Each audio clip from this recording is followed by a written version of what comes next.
Em nome do Pai, do Filho e do Espírito Santo. Bom dia. Bem-vindos, irmãos e irmãs, à Santa Missa no início deste domingo, dia do Senhor, dia da comunidade. É com grande alegria que nos reunimos para celebrar esta Eucaristia nesta manhã, no início deste dia. Eu sou o Padre Luan, sou o Padre da Arquidiocese de Campinas, vigário paroquial da Paróquia Divino Salvador. Que a graça de nosso Senhor Jesus Cristo, o amor do Pai e a comunhão do Espírito Santo estejam convosco. Bendito seja Deus que nos reuniu no amor de Cristo. O Senhor Jesus, que nos convida à mesa da palavra e da Eucaristia, nos chama à conversão. Reconheçamos ser pecadores e invoquemos com confiança a misericórdia do Pai. Oremos.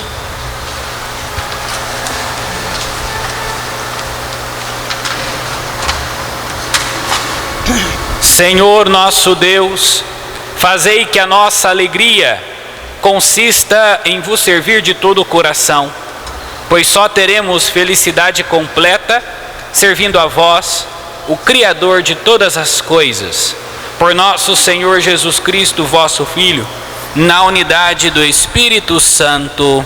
Amém.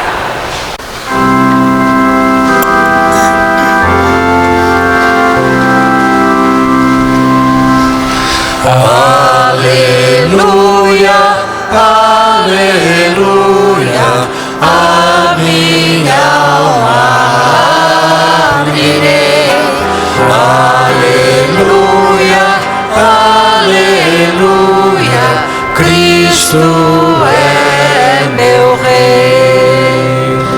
É preciso vigiar e ficar de prontidão.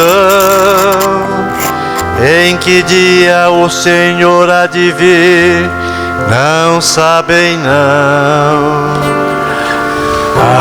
Aleluia, aleluia, a minha alma abrirei.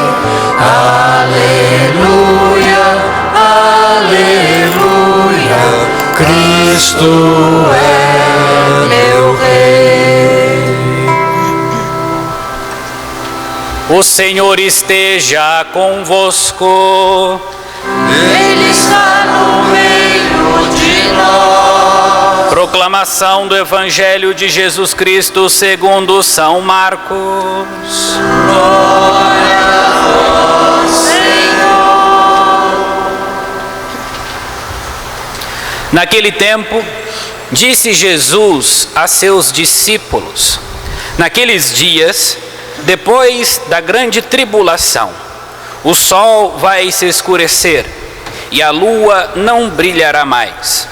As estrelas começarão a cair do céu e as forças do céu serão abaladas. Então, vereis o Filho do Homem vindo nas nuvens com grande poder e glória. Ele enviará os anjos aos quatro cantos da terra e reunirá os eleitos de Deus, de uma extremidade à outra da terra. Aprendei, pois, da figueira esta parábola. Quando seus ramos ficam verdes e as folhas começam a brotar, sabeis que o verão está perto. Assim também, quando virdes acontecer estas coisas, ficais sabendo que o Filho do Homem está próximo às portas. Em verdade vos digo, esta geração não passará até que tudo isto aconteça. O céu e a terra passarão, mas as minhas palavras não passarão.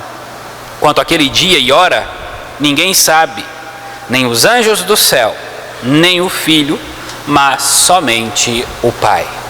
Palavra da salvação. Glória a vós, Senhor.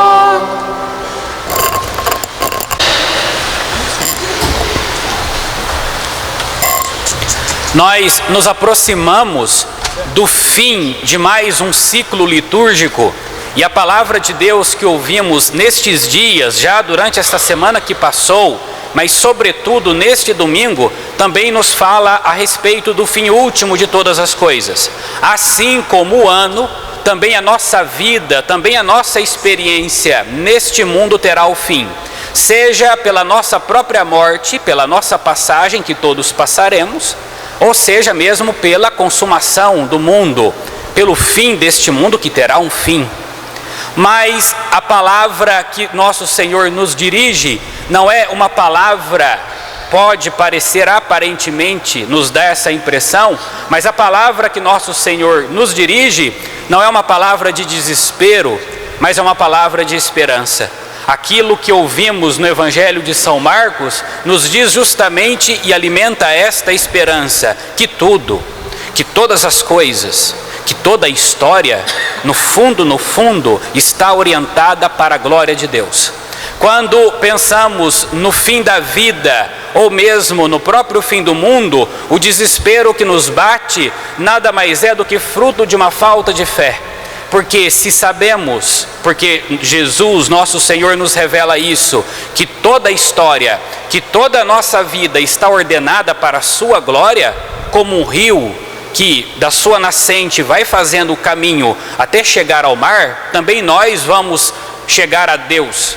Também nós chegaremos ao nosso destino, e o nosso destino é a glória de Deus. Então não há motivo de desespero, mas o Senhor deseja sim incutir em nós um espírito de vigilância, não um espírito de vigilância por um medo, por uma espécie de coação, por um certo desespero, mas um espírito de vigilância por amor, porque o Deus que nos fez, o Deus que nos criou, o Deus que nos trouxe aqui, sabe o que fará conosco. O cristão vive e repousa o seu coração, já nesta vida, sobre esta certeza. Ou confiamos em Deus ou não confiamos. Ah, padre, mas esse mundo está perdido. Me desculpa, meus irmãos, não está perdido. Ele já foi remido. Aquilo que nós acabamos de ouvir, já aconteceu. Ah, mas a morte já foi destruída. Ah, mas o inimigo já foi vencido.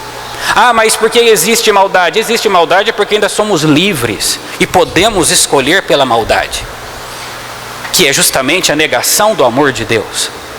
Mas as coisas já aconteceram. A salvação trazida por nosso Senhor não foi à toa, o seu esforço não foi à toa, Ele está vivo. É nisso que acreditam os cristãos. Ele venceu a morte. Nós estamos esperando.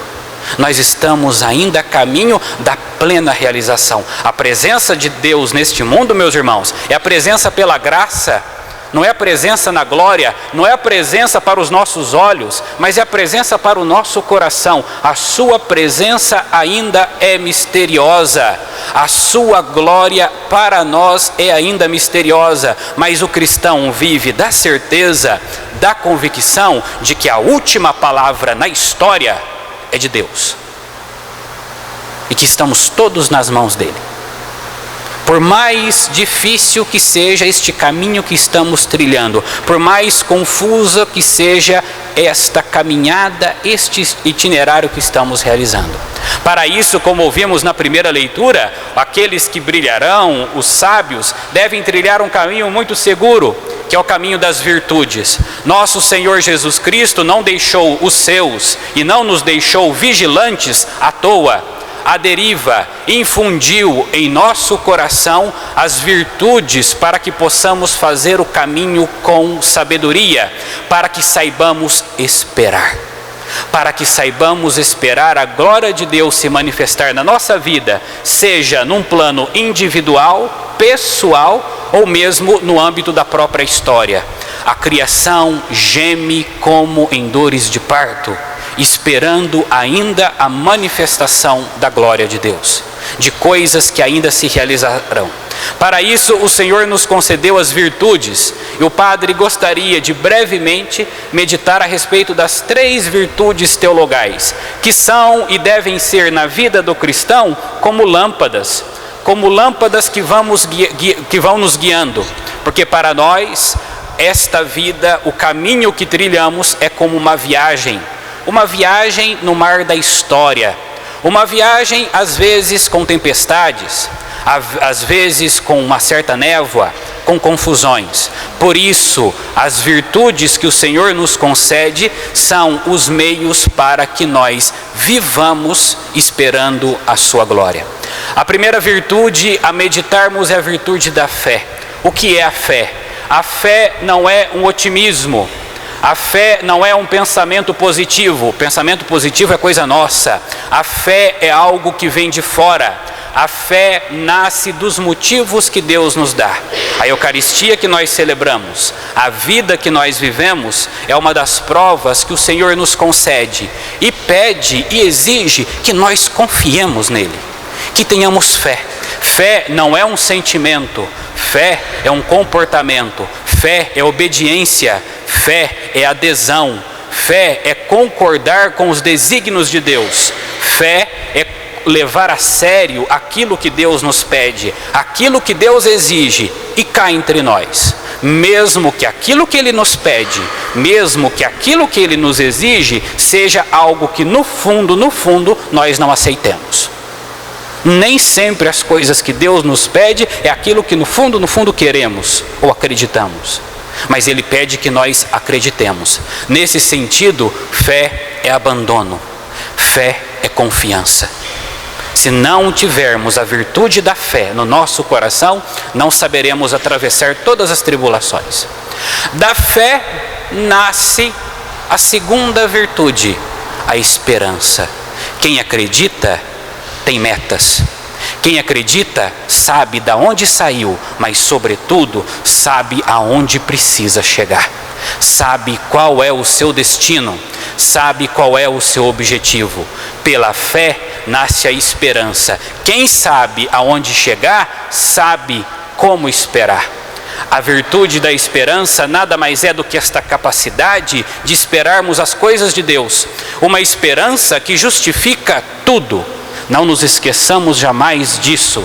A esperança cristã justifica toda e qualquer canseira, toda e qualquer tribulação, todo e qualquer sofrimento, toda e qualquer angústia, inclusive a pior delas, a da morte.